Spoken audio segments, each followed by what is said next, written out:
오늘의 뉴스레터에 오신 것을 환영합니다. 아래는 주요 내용입니다. 1. 중국은 한국 해군이 발포했을 때 충격을 받았다. 1. 중국의 더러운 욕심 끝. 안녕하세요. 중국의 불법 어선은 전 세계를 증오하게 합니다. 갈등이 불거졌을 때 전 세계는 한국 편이었습니다. 지난 2011년 해경이 한국 영해에서 불법 조업을 일삼던 중국 어선을 단속하던 도중 중국 어민의 칼에 목숨을 잃는 안타까운 사고가 발생했습니다. 이 사건을 계기로 중국 어선에 대한 대책이 매우 안일했다는 사실이 알려져 전 국민적 질타가 이어졌음에도 한국 해경이 대책을 바꾸지 않아 논란이었죠. 그런데 최근 드디어 한국 정부가 중국 어선에게 강경 대응을 하기로 했다는 반가운 소식이 전해졌습니다. 한국 정부는 무관용, 무차별이라는 구호를 내세우며 영해를 침범하는 중국 어선을 강력 단속하고 나섰는데요. 이에 어김없이 중국 정부가 크게 반발해 외교 마찰이 불가피한 상황. 오늘은 이에 대해 알려드리겠습니다. 한국 정부가 중국 불법 어선에 대한 강경 대응을 시사하고 나섰습니다. 심지어 중국 불법 어선을 단속하는데 총과 대포까지 동원하겠다는 굳은 의지를 보였죠. 하지만 중국 당국에서는 이를 대수롭지 않은 일로 여긴 듯합니다. 한국의 이와 같은 강경 대응 선언을 그저 정권이 교체될 때마다 일어나는 의례적인 정책 변화로만 받아들인 건데요.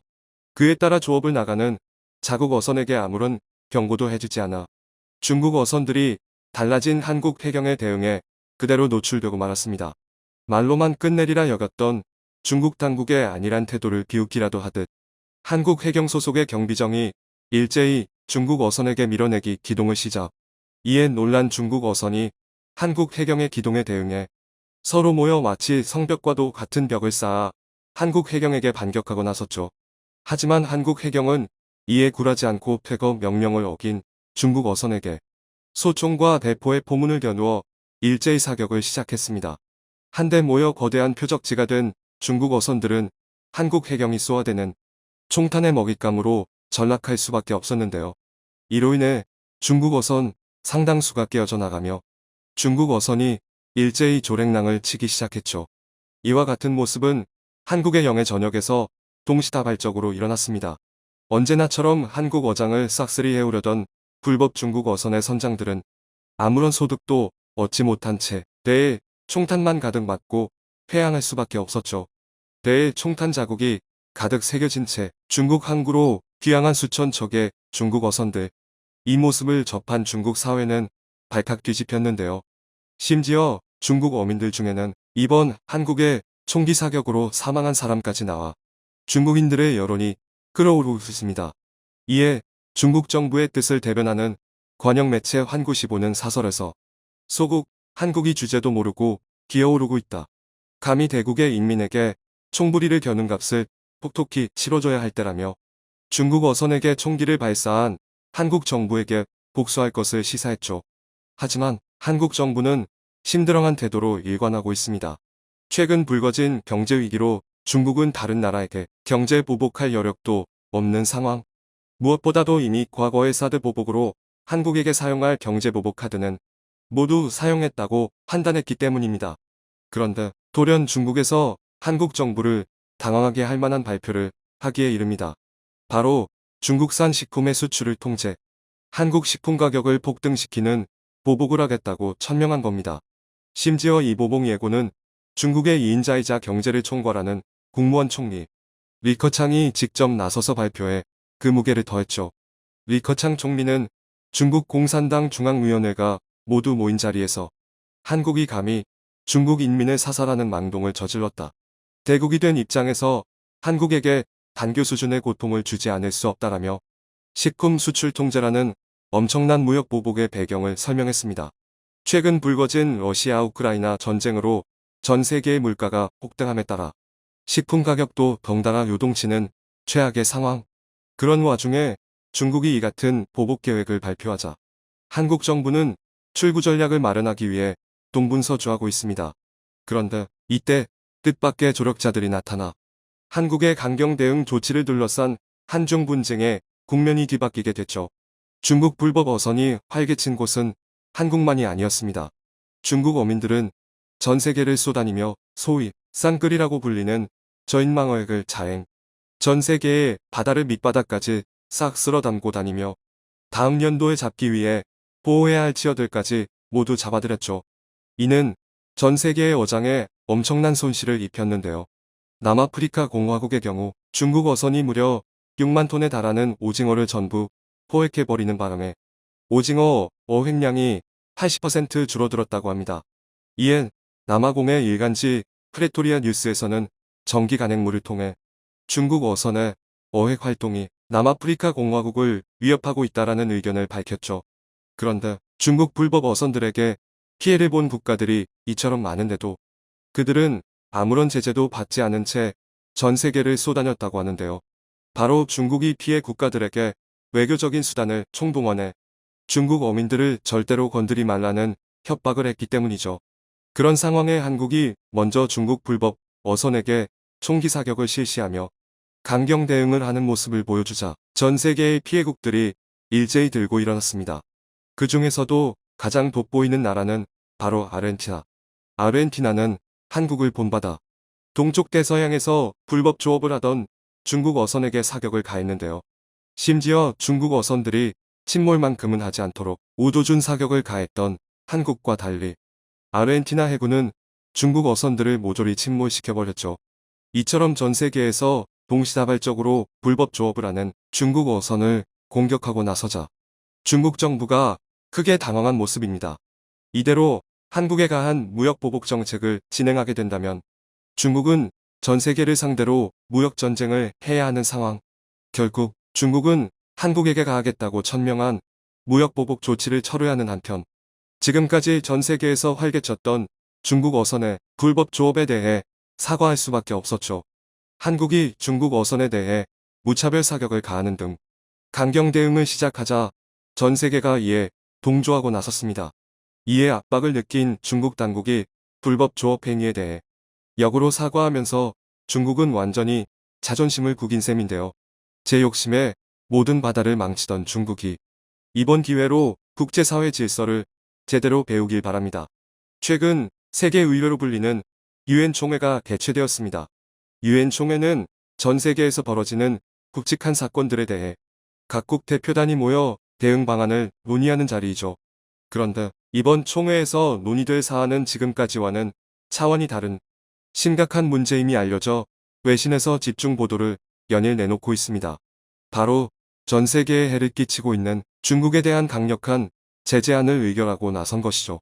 이번 제재안으로 유엔은 물론 전 세계가 큰 갈등에 휘말릴 수도 있다는 전망이 나오는 상황. 과연 전 세계를 긴장하게 만든 중국 제재안이 무엇인지 오늘은 이에 대해 알려드리겠습니다. 미국에서 개최된 제77차 유엔 총회. 이곳에서는 현재 전 세계를 둘러싼 수많은 안건을 두고 유엔 주재 대사들의 별핀 논의가 이루어지고 있다고 합니다.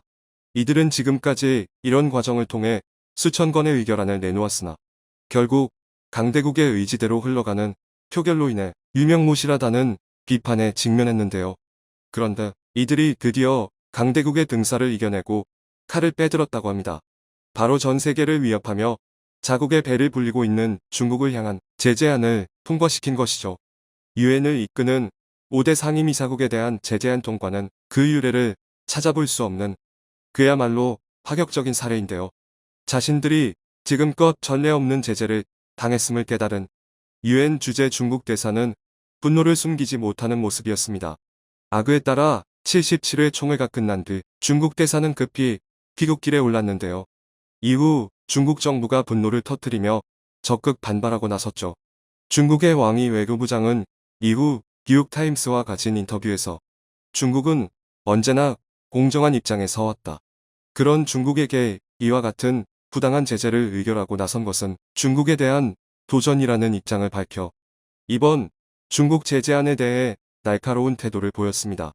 하지만 이와 동시에 중국의 악행으로 고통받던 국가들이 격렬히 반발, 중국의 반항이 무색하게 제재안을 둘러싼 사태가 일파만파 커지는 중이죠. 1대1로 1대1로 하나의 띠, 하나의 길을 표방하는 이 정책은 시진핑 주석이 집권한 이후 자랑스럽게 내놓은 중국의 대외 진출 전략인데요. 이 전략이 포괄하는 나라만 무려 62개에 달해 전문가들은 이 정책으로 중국이 지역 강국에서 세계 패권국으로 도약하려는 야심을 표출했다고 평가했죠. 그런데 해당 62개 국가들이 이번에 유엔에서 의결된 중국 제재안을 쌍수를 들고 환영하면서 반발하고 나선 중국을 비난하고 나섰는데요. 해당 국가들의 주장에 따르면 중국은 지금까지 1대1로라는 상생 전략을 들먹이며 전 세계에 수많은 피해를 입히고 다녔다고 합니다. 중국의 엄청난 자본을 무기로 삼은 1대1로 사업은 62개 대상국들의 구미를 당기는 파격적인 제안이 주를 이루었다고 하는데요. 하지만 나중에 알고 보니 중국의 이 같은 제안은 모두 거짓말이었고 계약 이면에는 개발도상국의 자원과 땅을 수탈하려는 불평등 조항이 가득했다고 하죠. 이 같은 사실이 폭로되자 외신이 일제히 경악을 금치 못하고 있는데요. 워싱턴 포스트는 이에 대해 제국주의 강점기 때에나 볼 수 있었던 일이 일어났다라는 중국 비판 사설을 기고 동시에 중국 제재안을 통과시킨 유엔 대사들의 위대한 업적을 칭송했습니다. 중국이 세계에 저지른 만행은 이뿐만이 아니라고 합니다. 중국이 국제 제재에 직면하며 초강대국이란 지위가 흔들리자 전 세계에서 중국에 대한 비판과 부정적 사례 제보가 잇따랐다고 하는데요. 특히 그들이 자행한 수많은 인권침해 사건들에 대한 증언이 터져나와 중국 정부를 당황케 했습니다. 중국은 지금껏 신장 위구르와 티베트 등 인권침해 및 소수민족 탄압으로 비판받아왔는데요. 이와 같은 만행을 1대1로 대상국에서 똑같이 자행, 타국 국민들마저 핍박했다는 진술이 쏟아져 나온 것이죠. 그러자 초강대국의 위세에 눌려 방관만 해야 했던 1대1로 참여국 정부들마저 차례차례 중국을 규탄. 결국 중국은 유엔에서 통과된 제재안을 수긍할 수밖에 없었다고 하죠. 중국 제재안은 그들에게 심각한 위기를 초래했습니다. 바로 중국을 세계 공급망에서 제외시키기 위한 디딩돌로 작용하기 때문인데요. 홍콩 언론 사우스 차이나 모닝 포스트는 지금까지 미국이 러시아를 직접적으로 제재해 파산 선언까지 몰아넣는데 성공했다.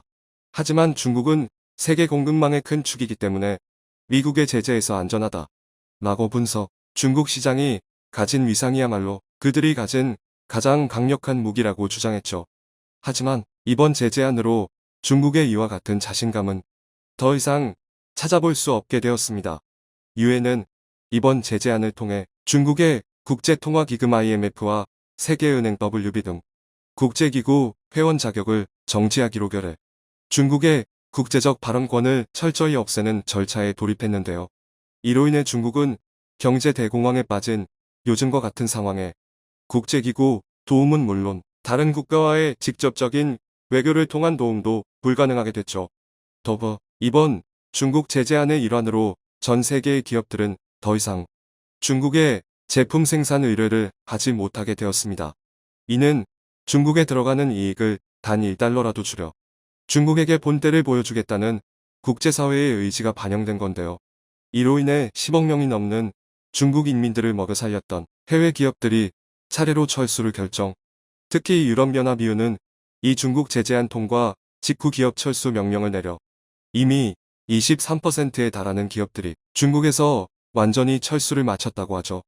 이번 제재안으로 중국의 추락이 기정사실화되는 모양입니다. 중국이 추락하게 된다면 유엔 상임이사국의 자리가 위험해지는데요. 그렇게 된다면 국제사회는 새로운 상임이사국을 뽑아야 하죠. 국제사회에서는 다음 상임이사국은 중국과 같은 악행을 저지르지 않고 진정으로 국제사회를 이끌 수 있는 국가가 되어야 한다는 여론이 확산. 이러한 여론을 바탕으로 과연 어느 나라가 상임이사국으로 등극할지 귀추가 주목되고 있습니다. 시청해주셔서 감사합니다.